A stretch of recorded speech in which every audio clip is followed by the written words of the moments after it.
స్నేహితులారా, నేను మీ మెప్మా టీజీ మహిళ. మీరంతా ఎలా ఉన్నారు? ఈరోజు మనం లీడర్గా ఎలా ఉండాలో తెలుసుకోబోతున్నాం. మనమే మన జీవితానికి నాయకులం కావడమే నిజమైన లీడర్షిప్. ఇంకెందుకు ఆలస్యం, మొదలు పెట్టేద్దాం. హాయ్ అండి, ఇవాళ మనం చేసే వీడియో టాపిక్ లీడర్షిప్ స్కిల్స్ అంటే నాయకత్వం.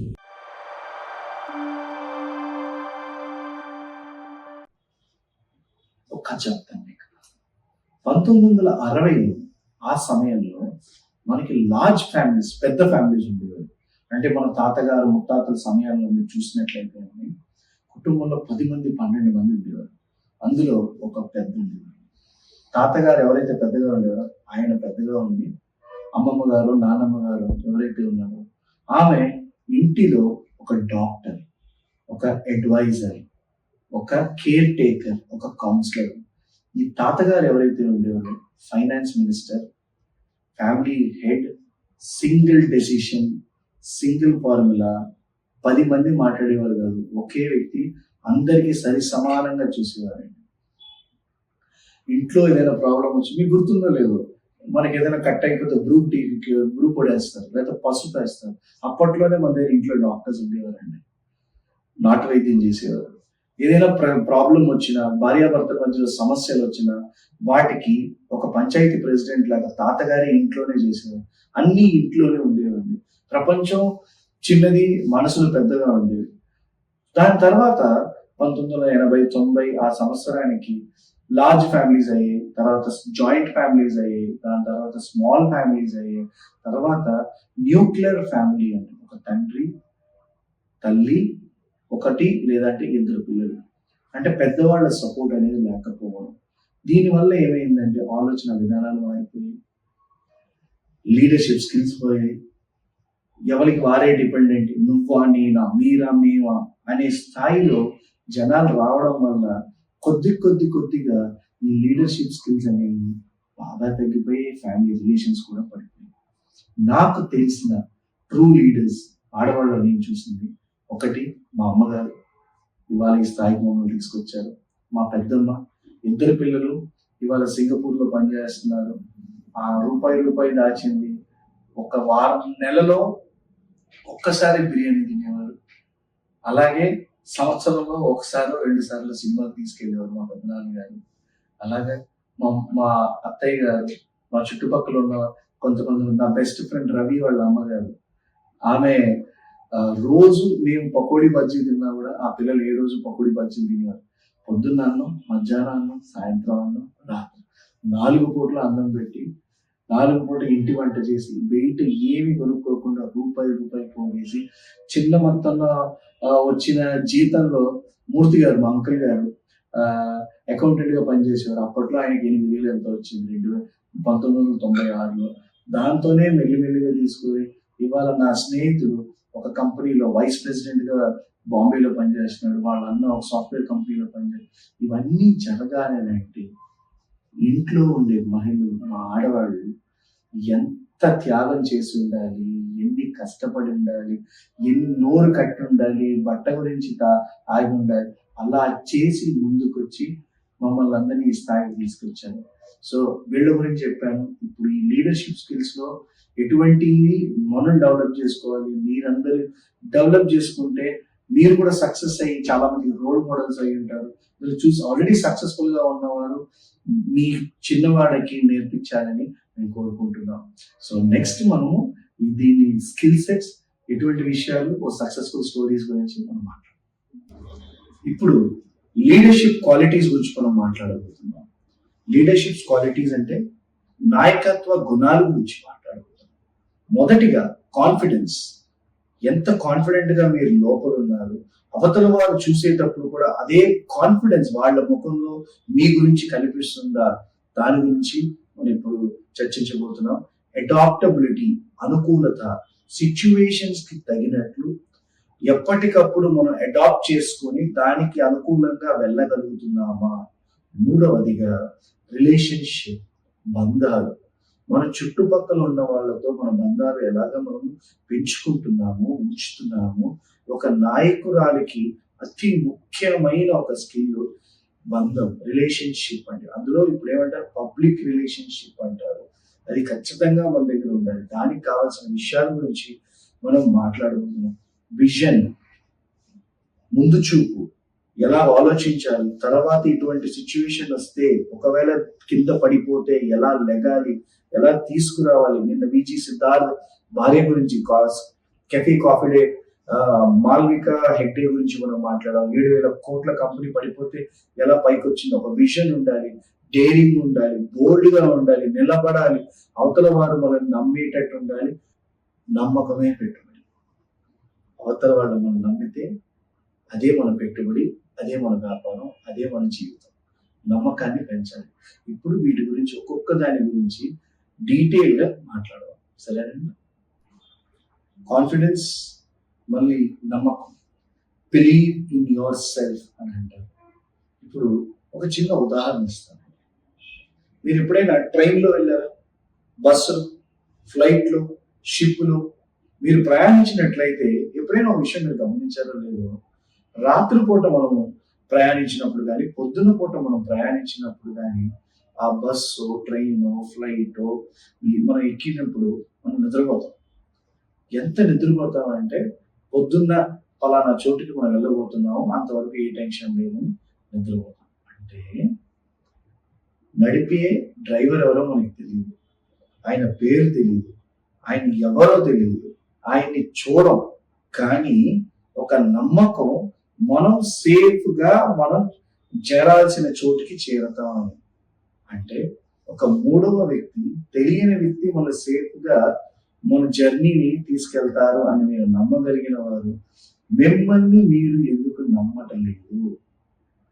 మీ జర్నీని మీరు ఎందుకు సేఫ్ గా తీసుకెళ్ళలేకపోతున్నారు అనే విషయాన్ని మీరు అందరూ గమనించాలి, ఆలోచించాలి.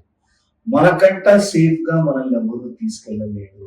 దానికి మనం చేయాల్సింది ఏంటంటే, మనం ఇప్పటిదాకా నేర్చుకున్న విషయాన్ని, మన జ్ఞానాన్ని యూజ్ చేస్తా, మన ఎక్స్పీరియన్స్ ని యూజ్ చేస్తూ, మనల్ని మనం నమ్ముకుంటూ, చుట్టుపక్కల వాళ్ళని నమ్మించగలిగితే ఖచ్చితంగా మనం ముందుకెళ్తాం.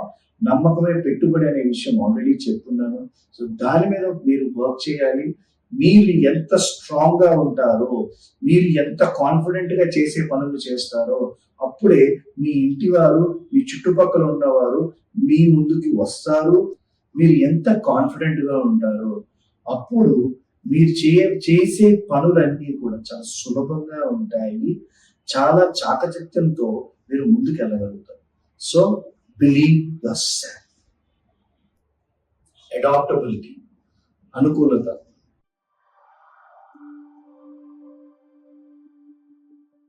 సిచ్యువేషన్స్ తగినట్టు ఎలాగో మనల్ని అడాప్ట్ చేసుకుంటాం. ఒక ఉదాహరణకి మొదలు పెడితే, చిన్నప్పుడు స్కూల్ స్టార్ట్ అయినప్పుడు ఇంట్లోనే అలవాటు అయిపోయిన ఒక బిడ్డ స్కూల్కి వెళ్ళిన మొదటి వారం రోజులు చాలా కష్టపడతారు, ఇష్టపడరు, ఏడుస్తారు, నచ్చదు, వెళ్తానని అందరూ, వెళ్ళకుండా ఉంటానంటారు. కానీ రోజు రోజుకి వెళ్తా వాళ్ళకి వాళ్ళే అలవాటు చేసుకుంటారు. అలాగే మన ఆడవాళ్ళు మీరు చూశారంటే, నాకు తెలిసి అతి పెద్ద అడాప్టబిలిటీ అనే ఒక విషయం వస్తే, ఒక పెళ్లి చేసుకొని ఒక స్త్రీ ఇంకొకరి ఇంటికి వెళ్ళినప్పుడు వాళ్ళ కల్చర్ ఏంటో తెలియదు, వాళ్ళ ఇంట్లో ఎలా ఉంటారో తెలియదు. కంప్లీట్గా ఒక 20 సంవత్సరాలు 25 సంవత్సరాలు ఒక చోట్ల ఉండి పెరిగి ముద్దుగా గారాబంగా పెరిగిన ఒక పిల్ల ఇంకొకరి ఇంటికి వెళ్ళిన తర్వాత అవన్నీ నేర్చుకొని అడాప్ట్ చేసుకొని తను ఇంకొక ఇంటికి ఒక యజమానిగా తయారవుతుంది. సో దీనికంటే కష్టమైన ఒక అడాప్టబిలిటీ ఏముంటుందమ్మా మీకు? చిన్న చిన్న వాటికి మీరు ఆలోచిస్తారు, అయ్యో ఇది కష్టంగా ఉంది, మనం ఇక్కడ ఫిట్ అవుతామా, మనం కలగలుగుతామా, చేయగలుగుతామా, ఇలాంటి ఆలోచనలు వదిలేయండి. ఒక చిన్న కథ చెప్తాను. రైతు అండి, ఒకరోజు రైతు పంట పండించాడు. డబ్బులన్నీ కష్టపెట్టి పెట్టాడు, పొలానికి మొక్కలు నాటాడు, పెస్టిసైడ్ చేశాడు, ఇవన్నీ చేసిన తర్వాత తను అనుకున్నాడు కరెక్ట్గా వర్షాలు పడి అన్ని పంట పండితే తన అప్పులన్నీ తీరిపోతాయి, ఇంట్లో ఉన్న కష్టాలన్నీ తీరిపోతాయని ఒక వ్యవసాయి అనుకున్నాడు. సడన్ గా ఒక రోజు ఏమైందంటే ఒక పెద్ద తుఫాన్ వచ్చి గాలి కొట్టుకొని అంత మొక్కలన్నీ పోయాయి. చుట్టుపక్కల ఉన్న వ్యవసాయులు అందరూ, ఫార్మర్స్ అందరూ కూడా బాధపడుతూ ఉన్నారు. ఏంటి మా జీవితం ఇంతేనా, మీ వల్ల కాదా, ఇంకా మనం మళ్ళీ ముందుకు రాలేమా, మళ్ళీ అప్పులు పాలైపోయామా అని అందరూ బాధపడుతూ ఉంటే ఒక వ్యక్తి మాత్రం ఏం చేశాడంటే, నేను బాధపడితే నాకు పనులు అవ్వవు, నేను సిచ్యువేషన్ తగినట్లు నన్ను నేను మార్చుకోకపోతే జీవితం ఇవాటితో ఆగిపోతుంది, దానివల్ల నెక్స్ట్ ఏం చెయ్యాలి అన్న విషయాన్ని ఆలోచించుకుంటూ మళ్ళీ తన దగ్గర ఉన్న బంగారాన్ని, తన చుట్టుపక్కల ఉన్న విషయాలన్నింటినీ కలెక్ట్ చేసుకుంటూ, నాలెడ్జ్ని గెయిన్ చేసుకుంటూ, బంధువుల దగ్గర డబ్బు తీసుకొని మళ్ళీ డబ్బులు సేకరించి మళ్ళీ పొలాన్ని మళ్ళీ ఫార్మింగ్ చేయడం స్టార్ట్ చేశారు. చుట్టుపక్కల వాళ్ళు ఏడుస్తా, కష్టపడతా, నా వల్ల కాదు, నేను టౌన్కి వెళ్ళి ఉద్యోగం చేసుకుంటాను, వ్యవసాయం చేయలేనని ఇచ్చేసిన వాళ్ళందరూ ఒక పక్క అయితే, నాకు తెలిసింది వ్యవసాయం మాత్రమే, నేను దీన్నే చేస్తాను అని నిక్కచ్చిగా నిలబడి మెట్టుగా తన టైంని, సహనాన్ని, డబ్బుని అన్నిటినీ ఇన్వెస్ట్ చేసి ఆయన మళ్ళీ మొక్కలు నాటాడు. మళ్ళీ పంట పండింది. పండిన పంటతో పాత అప్పు, తీసుకున్న అప్పు అన్నిటినీ తీర్చి మళ్ళీ సక్సెస్ఫుల్గా ఆయన నిలబడ్డాడు. ఇప్పుడు మీ చుట్టుపక్కల ఉన్న వారు కూడా మీరు గమనించినట్లయితే, నాకేమీ లేదు, నాకేమీ జరగదు, నా రాసిందే, నాకు ఎప్పుడు ఏది చేయి పెట్టినా కూడా అది సక్రమంగా జరగదు, మీరు 10 మందితో మాట్లాడితే మినిమం 6 నెగిటివ్గానే మాట్లాడతారు. అటువంటి వారితో పెద్దగా స్నేహం చేయకండి. మీరు ఎదగాలి అనుకున్నప్పుడు, మీరు సిచ్యువేషన్స్ తగినట్లుగా అడాప్ట్ చేసుకొని మీరు పర్ఫామ్ చేయాలి, మీరు ముందుకెళ్ళాలి అని అనుకుంటే పాజిటివ్ థింకింగ్ని మైండ్లో పెట్టుకోండి. ఎందుకంటే ఓడిపోతాను అనుకుంటూ ఓడిపోతారు. ఓడిపోతేనే నేను నెగ్గాలి, గెలవాలి, చూపించాలి అనే ఒక విషయాన్ని మీరు మైండ్లో పెట్టుకుంటే మాత్రమే తల్లి మీరు గెలవగలుగుతారు. సో సిచ్యువేషన్స్ తగినట్లు మనల్ని మనం మార్చుకొని మనం ముందుకెళ్ళాలి. అప్పుడే ఒక నిజమైన నాయకురాలుగా మీరు నిలబడగలుగుతారు. అన్ని కష్టాలు మనం చూస్తూనే ఉంటాం, అన్నిటి నుంచి దాటుకుంటానే వస్తాం. కానీ కొన్నిసార్లు మనమే అయ్యో ఇంకా ముందుకు రాలేమేమో అనుకుంటాం. సో దయచేసి అలా అనుకోకుండా ఖచ్చితంగా మనం ముందుకు వెళ్ళే విధంగా ఉంటాము. So be a leader, turn according to the situations. అన్ని సిచ్యువేషన్స్కి అడ్జస్ట్ అవ్వకండి, అర్థం చేసుకోండి. మీరు అనుకుంటారు అయ్యో అన్నిటికీ అడ్జస్ట్ అయితేనే మన పనులు, లేదు, అడ్జస్ట్ అవ్వాల్సిన అవసరం లేదు. అర్థం చేసుకుంటే ఆ ప్రాబ్లమ్ని సాల్వ్ చేస్తే మీకు సెపరేట్ ఆప్షన్స్ ఉంటాయి అన్నమాట.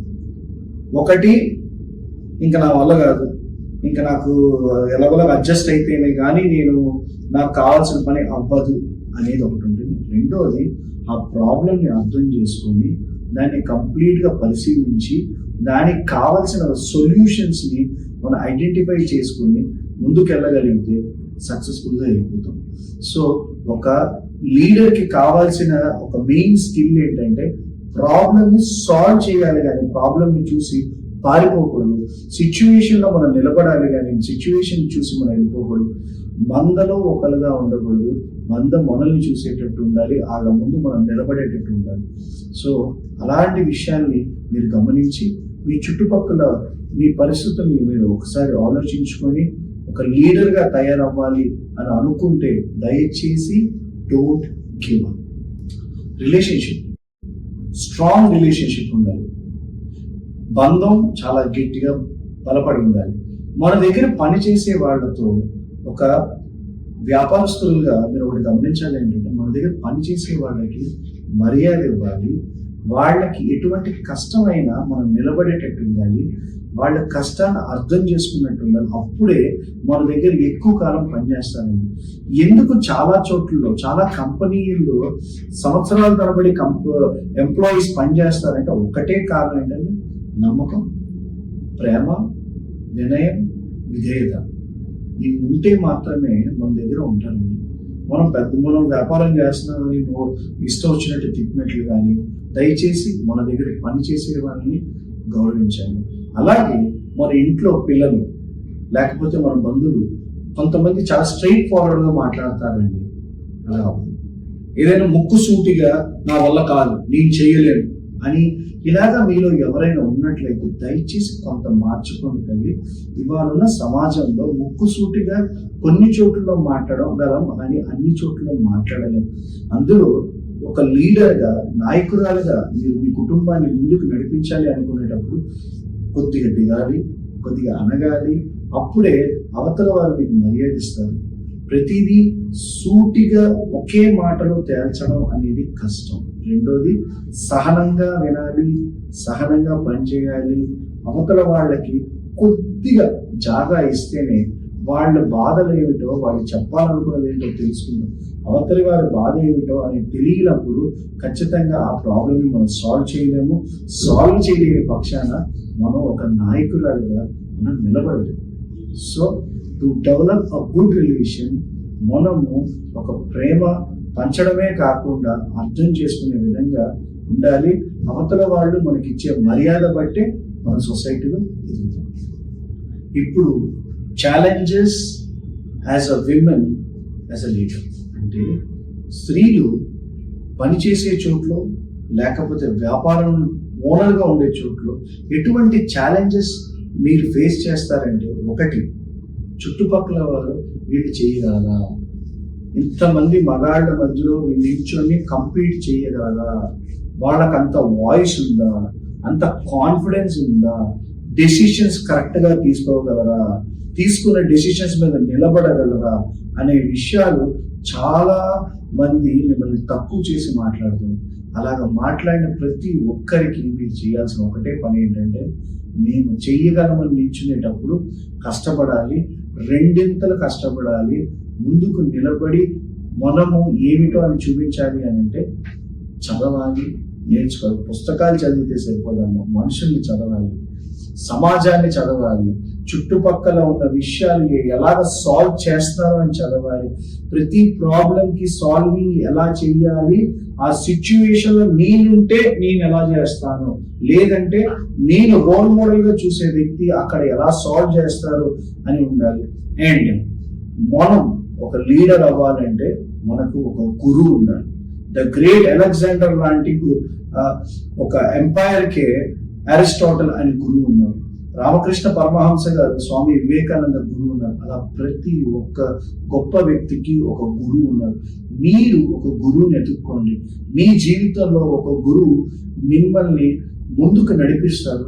మీకు 60 ఏళ్ళ వయసు ఉన్నా కూడా మీకు గురువు కావాలి. 20 ఏళ్ళలో కూడా గురువు అవ్వచ్చు తల్లి. గురువు అంటే వయసుతో ఇంపార్టెంట్ కాదు, అది జ్ఞానంతో, ఎక్స్పీరియన్స్తో మంచి విషయాన్ని మంచి విధంగా నడిపించే గురువు మన అందరికీ కావాలి. మీరు లీడర్గా అవ్వాలి అని అంటే మీకు గురువు ఉండాలి. మీరు చాలా మందికి గురువుగా నిలబడాలి. మిమ్మల్ని చాలా వరకు రిజెక్ట్ చేస్తారు. ఏం చేసినా ఈమె చేయలేదులే, ఈమెకు అంత ధైర్యం లేదులే అని అనుకునే వాళ్ళందరికీ నా బెస్ట్ ఎగ్జాంపుల్ నేను చూసిన కొంతమందిలో కావ్య మారన్, దయానది మారన్ వాళ్ళ కూతురు, Sunrisers Hyderabad IPL cricket team owner, ఒక 33 ఏళ్ల అమ్మాయి. తను వచ్చిన స్టార్టింగ్లో ఆ టీం ఎంత డౌన్ అయినా కూడా, ఎంతమంది రిజెక్ట్ చేసినా, యూట్యూబ్లో ట్రోల్ చేసినా, ఇంత చిన్న అమ్మాయి చేయగలుగుతుందా అని ఆ అమ్మాయి 29-30 ఏళ్ల వయసులోనే మీడియా మొత్తం ఆమెను ట్రోల్ చేసింది. కానీ ఆమె డెవలప్ చేసుకుంది, పనితీరు నేర్చుకుంది, క్రికెట్ గురించి తెలుసుకుంది. ఒక ఓనర్ అయినప్పటికీ కూడా ఒక ఫ్యాన్ లాగా స్టేడియంలో గోల చేస్తా, టీంను సపోర్ట్ చేస్తా, మంచి మంచి ప్లేయర్స్ తెచ్చుకొని ఒక మంచి కోఆర్డినేషన్, బాండింగ్, టీమ్ వర్క్ ని బిల్డ్ చేసి ఇవాళ SRH అనే ఒక టీమ్ ని one of the best teams కింద తయారు చేసుకుంది. అలాగే Preity Zinta, owner of Punjab Kings IPL, ఆమె కూడా ఎంతో కష్టపడి ఫస్ట్ నుంచి దాదాపు 15 సంవత్సరాలుగా ఓనర్గా ఆమె నిలబడి ఇంతమంది కాంపిటీటర్స్ తో ఉంది అని అంటే ఎంత ధైర్యం కావాలి, ఎంత ఆత్మవిశ్వాసం కావాలి. సో ఆడవాళ్ళు చాలా చాలా పెద్ద స్థాయిలో వాళ్ళు ఉన్నారు, వాళ్ళు ముందుకెళ్తారు. ఎంతో మంది ఆడవాళ్ళని మేము లీడర్స్ గా చూస్తున్నాము, ఇన్స్పిరేషన్ గా చూస్తున్నాము, మేము ముందుకు వెళ్తున్నాం. ఇప్పుడు మిమ్మల్ని మీరు లీడర్ గా చూడాలి అని అంటే మీరు చేయాల్సిన ఒకటే విషయం ఏంటంటే, ఇవాళ నుంచి మొదలు పెట్టండి. ప్రతి అడుగు ముఖ్యమైన అడుగు. భయం అనేది విడిచిపెట్టండి. ఏం చేయాలనుకుంటున్నారో దాన్ని స్టెప్ బై స్టెప్ గా స్టార్ట్ చేయండి. ఇది మిమ్మల్ని ఖచ్చితంగా ముందుకు తీసుకెళ్తుంది. చాలా మంది లీడర్స్ కోసం మేము వెయిట్ చేస్తున్నాం. మీ లీడర్షిప్ లో మేము పనిచేయడానికి రెడీగా ఉన్నాం. మరి టైం వేస్ట్ చేయకుండా స్టార్ట్ చేయండి. ప్రతి మహిళలోనూ నాయకత్వ గుణాలు ఉంటాయి. అవి బయటకు రావాలి. మీరు మారితే చాలు, మీ చుట్టూ ఉన్నవారు మారిపోతారు. తదుపరి వీడియోలో మరొక ఉత్తేజకరమైన విషయంతో కలుద్దాం. ఇప్పుడు మనం నేర్చుకున్న టాపిక్ పై కొన్ని ప్రశ్నలను చూద్దాం.